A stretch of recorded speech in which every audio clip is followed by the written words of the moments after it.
Impecable presenta Medicina en Impecable Radio. Siempre como cada martes invitamos un galeno propio del programa, un colaborador súper cercano y un científico en su área. Bueno, pues hoy nos honra con su presencia en este segmento de Medicina en Impecable Radio el doctor José Alberto Torres Hernández. Un fuerte aplauso para el doctor.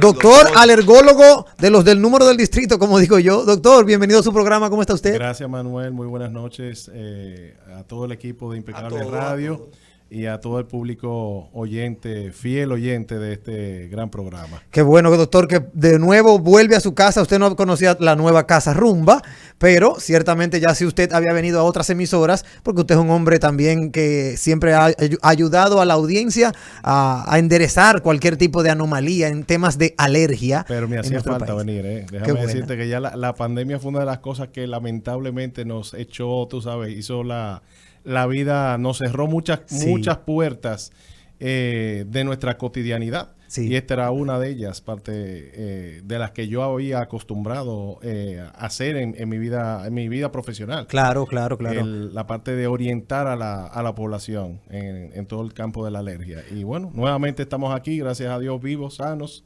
fuertes, con ganas de seguir y avanzando. Así Qué bueno. Gracias, doctor, siempre por decir sí a nuestras invitaciones. Para que la audiencia vaya tomando notas, ¿dónde puede encontrar la audiencia al doctor José Alberto Torres Hernández para que vaya anotando cualquier dato que quisiera preguntarle en caso de que no logre una llamada del teléfono? Bueno, mira, yo mejor voy a dejar mi contacto en las redes sociales porque realmente si me pongo a dar todos los teléfonos no voy a terminar.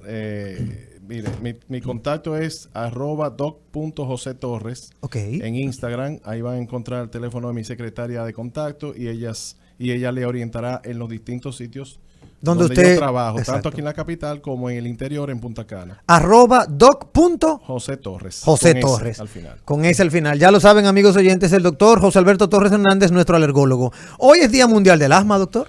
Así es, el Día Mundial del Asma se celebra desde el año 1998 a través de la Iniciativa Global para el Asma. El asma es una enfermedad de las más prevalentes a nivel mundial, afecta a alrededor de 300 millones de personas en todo el mundo, una enfermedad que no distingue clase social, localización geográfica, grupo étnico, sexo, religión, etcétera, Doctor, etcétera. Afecta igualmente niños y adultos. Y es una enfermedad que nos ha acompañado desde el origen mismo del hombre. Eso quería preguntarle, va más o menos por esa misma línea. ¿Usted cree que el asma es una enfermedad que se ha ido recrudeciendo conforme avanza la contaminación ambiental? Así es. Ese es uno de los factores, lamentablemente, que ha incidido de que hoy día no es que tengamos más de que sea el origen del asma como tal, sino que sea uno de los detonantes de los síntomas del asma, porque el asma, como muchas otras enfermedades alérgicas, tiene un componente genético. Muy bien. Que se va heredando de generación en generación. Y obviamente es una enfermedad que hoy día, bueno, ya la tratamos como un síndrome, porque es un conglomerado de síntomas y signos diferentes, donde hemos ido conociendo cada vez más esta enfermedad tan desconocida hasta hace unos años, donde hoy día ya tenemos pacientes que son asmáticos diferentes entre sí.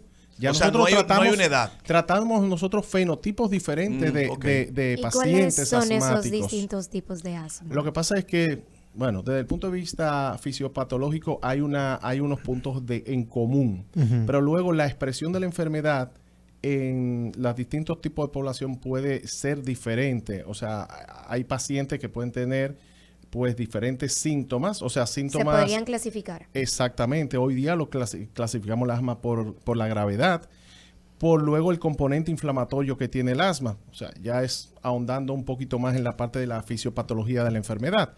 Pero luego, en general, bueno, tratamos todos los pacientes con los síntomas clásicos, que es la tos seca, la dificultad respiratoria, la opresión del pecho, que es lo que la gente conoce como apretarse del pecho, y las sibilancias o esos pitidos que emite el pulmón cuando está cerrado, cuando está inflamado. Esos son los 4 puntos cardinales, los 4 síntomas cardinales que definen a este síndrome obstructivo e inflamatorio, caracterizado por esos ataques recurrentes de asma, o sea, esos ataques de obstrucción e inflamación que sustenta esa obstrucción, que puede controlarse de forma espontánea, o sea que puede revertir de forma espontánea o a través de la medicación que el paciente recibe. Doctor, ¿a qué se debe de que uno siente estos síntomas más durante la noche o la prima mañana que en otro momento del día? Sí. ¿Tiene eso que ver con el rocío de la noche o con el calor del realmente sol? También porque al estar el cuerpo en reposo, pues los bronquios tienden a colapsarse un poco más, y si hay un componente inflamatorio ya en un paciente que lleva tiempo con síntomas, pues es más común que el paciente presente esos síntomas en la noche, realmente. Pero luego, si a esto añadimos un factor ambiental dañino para ese paciente, en el caso de que sea un paciente alérgico, imagínate, poniendo el ejemplo nuestro, de nuestro país y los países de nuestro entorno, el polvo. El polvo de Sahara. El polvo que se acumula en el normal, hogar, sí. Que contiene los famosos ácaros del polvo. Ese es el principal alérgeno, el principal inductor de los síntomas de alergia y de asma en nuestros países tropicales. Clima tropical por la humedad propia y el calor propio de estos países. Entonces ese polvillo que se acumula en los colchones, en las almohadas, los cubrecamas, los filtros de aire acondicionado. Y más en los niños, si tienen juguetes, peluches, todo eso acumula polvo. Y ese polvo pues lo respira el paciente en la noche, y el paciente obviamente se desencadenan los síntomas muchas veces en la madrugada. El paciente se despierta con la famosa tos, tiene que incorporarse porque no puede respirar acostado, tiene que incorporarse, y se exacerban esos síntomas, y muchas veces esos pacientes terminan en las emergencias de las clínicas y hospitales, que lo vemos a diario. O sea, tú vas a cualquier clínica y hospital de este país, y dentro de la sala de emergencia vas a encontrar una gran cantidad de pacientes con crisis asmáticas. Usted decía ahorita, doctor, que el asma puede ser hereditaria.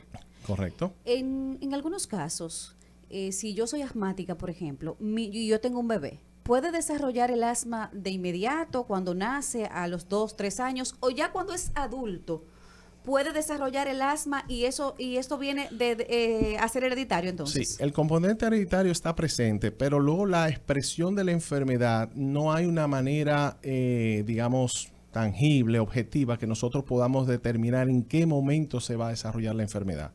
El paciente nace con esa condición, nace con esa carga genética heredada de uno o ambos padres. En el caso de que sean ambos padres, pues habrá una mayor probabilidad de que la enfermedad se empiece a desarrollar lo antes posible, o sea, a más temprana edad. Pero sí es cierto que los niños que desarrollan asma a más temprana edad son los que luego van a durar más o sea, tener síntomas con mayor tiempo. Pero igualmente, un dato curioso es que hay personas que se pasan la vida entera totalmente normal, y una vida normal, y debutan en la edad adulta con síntomas de asma, y muchas veces esos son pacientes que son los que peor evolucionan. ¿Y podría curarse? El asma como tal no se cura, se controla. Tratamos los síntomas. Hoy día tenemos medicamentos muy buenos, los medicamentos de nueva generación, que son los anticuerpos monoclonales, los medicamentos biológicos que se llaman, que ya se utilizan en otras patologías también de otras especialidades, que estos medicamentos están diseñados para bloquear las distintas cascadas o moléculas inflamatorias que están participando en la fisiopatología de la enfermedad. Ya hoy día tenemos medicamentos específicamente para cada una de las distintas moléculas, así como, por ejemplo, traigo a colación el tema del COVID. No sé si ustedes recordarán que había un medicamento que se utilizaba... Invermectina. No, ese no. Doctor. Al famosísimo. Al tocilizumab. Es un medicamento que se utilizaba en los pacientes cuando llegaban a intensivos. Es un medicamento que se utilizaba para bloquear una de las líneas de inflamación de la enfermedad, o sea, de la afectación del virus que provocaba en el sistema inmunológico la famosa llamada tormenta de citoquinas, donde el propio sistema inmunológico se autolesionaba. Porque había una reacción inflamatoria en cascada de forma discoordinada, y eso provocaba daño en muchos tejidos del cuerpo humano.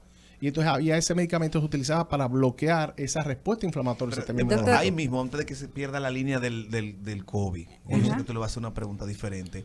Aunque parezca lógico, con la presencia del COVID se agravaron los cuadros patológicos de los pacientes que sufren de asma. Pues fíjate que casualmente no. Se esperaba al principio, Ok. cuando surgió la pandemia, todo el mundo pensaba, sobre todo los especialistas que trabajamos con pacientes en el área respiratoria, pensábamos que los que peor iban a llevar esto iban a ser los pacientes asmáticos. Sí. Y no fue así. No fue así realmente, porque luego cuando conocimos la fisiopatología de esta enfermedad, vimos que los pacientes, digamos, asmáticos alérgicos tenían cierto grado de protección, precisamente porque los pacientes alérgicos tienen una respuesta inflamatoria que les hacía protegerse precisamente contra esos virus. Ahora bien, si el paciente asmático se infectaba y no estaba bien controlado con su medicación, esos pacientes sí podían presentar crisis asmática o exacerbaciones de sus síntomas peores que otros pacientes. Ok, excelente. Doctor, otra pregunta muy importante. Usted sabe que nosotros los dominicanos somos muy ocurrentes. Normalmente usted ve el letrero en la calle, se cura el asma. Ay, sí, se Sí. cura el asma y el Lo pecho veo a cada apretado. Si rato. usted Sí. tiene asma, yo tengo la solución. Sí.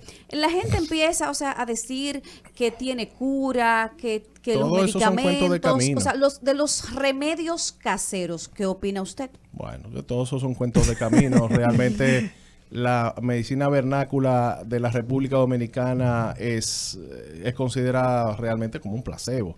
O sea que mucha Sí. gente cree que eso tiene una utilidad milagrosa y no es así. Doc- Actúa como un placebo más bien. Vamos a tomar una llamadita, doctor, al 809-682-9850. Buenas noches. Buenas noches. Dime, hermano Julito, aquí está el doctor José Alberto Torres Hernández. Yo antes sufrí de asma y una vez me dio una crisis y me inyectaron. Todavía no me que le inyecten eso. ¿Que Era te como inyectaron qué? ¿Que te inyectaron? Una inyección, Un un nombre raro, esteroide, como. seguramente. Un esteroide. Sí. Pero tú, Eso tú... es correcto, te lo dijeron que no te inyectara eso. Con el tiempo se me quitó. Ah, mira, dice Julito que le inyectaron un esteroide y con el tiempo se le quitó. Claro, realmente, mira, el esteroide actúa como una droga antiinflamatoria que tiene un efecto bastante potente, que Sí. se utiliza en las crisis agudas de asma, pero realmente estos pacientes, o sea, el efecto es pasajero, te durará 2 o 3 días, pero si ese paciente vuelve a exponerse a lo que te provoca la reacción, tarde o temprano se va a desencadenar una crisis asmática, sobre todo lo vemos a diario, porque aquí el problema que tenemos es que no hay un control, un seguimiento adecuado de los pacientes asmáticos. Por eso usted ve que usted va a las emergencias de las clínicas y hospitales y ve los mismos pacientes Cierto. semana tras semana, mes tras mes, precisamente porque van a buscar un remedio inmediato, se les da la atención, se le pone el tratamiento, a los 4 o 5 días el paciente está curado entre comillas, pero el paciente no acude a un especialista que le dé el diagnóstico, o sea, que le diga, mira, vamos a hacerte unas pruebas para ver qué es lo que te está produciendo los síntomas y cuáles son las medidas de prevención que vamos a tomar y luego el tratamiento que vamos a llevar de mantenimiento para precisamente evitar esas recaídas que son tan frecuentes en nuestros pacientes asmáticos. Excelente tema, doctor. Nosotros sumamente contentos de tenerle por aquí. Le vamos a seguir, ¿verdad? Pues invitando para que nuestra audiencia siga también enterándose de cómo tratar no solo el asma, sino también los procesos alérgicos, ¿verdad? Y que la audiencia impecable se mantenga en contacto con usted. Recordarle a toda la audiencia que puede encontrar al doctor en redes sociales, @doc.josetorres, terminado en S, @doc, D-O-C, @doc.josetorres, y allí encuentra todas sus generales para que puedan hacer una consulta y visitarlo en su práctica médica. Doctor, 1.000.000 de gracias por compartir. Nada, siempre aquí a la orden y gusto nuevamente estar aquí con ustedes y con el público oyente del programa. Hasta aquí, Medicina en Impecable Radio.